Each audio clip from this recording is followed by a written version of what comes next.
வீடியோவில் சொன்னதில் இந்த இதில் ஏன் தட்டு வைக்கிறோங்கிறத உங்கள்கிட்ட சொல்லியிருக்க மாட்டேன். எப்பவுமே இந்த பானை வைக்கும்போது அடியில் ஒரு தட்டு வச்சாலே போதும். இது ஜஸ்ட் ஒரு 250 ருபீஸ் தான். நம்ம கண்டிப்பாக நம்ம ஹெல்த்துக்காக இது ஸ்பெண்ட் பண்ணால் அது தப்பே கிடையாது. இப்போ 50 ரூபா வெட்டி வேறு 50 ரூபாய்க்கு 40 ரூபாய்க்கு அந்த நன்னாரி ஒரு எப்பயும் மிளகு யூஸ் பண்ணுறது. இது வந்து 1 வீக் ஒன்ஸ் மாற்றினாலே போதும். அந்த இதெல்லாம் நீங்கள் செடிகளுக்கு போட்டுருங்க, ரொம்ப நல்லது. குப்பையில் போட வேண்டாம்.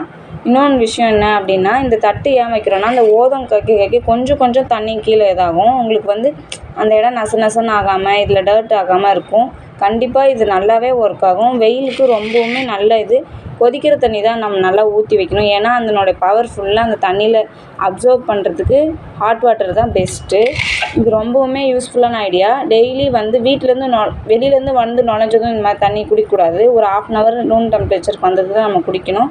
இது ரொம்பவுமே நல்லது. ட்ரை பண்ணி பாருங்கள்.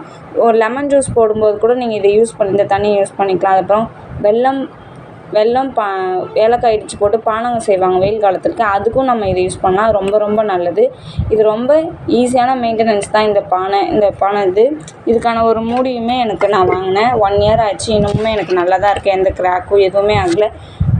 ரோட் சைடில் இருக்கிற வியாபாரிகளுக்கு எப்போவுமே முன்னுரிமை கொடுங்க. நன்றி, வணக்கம்.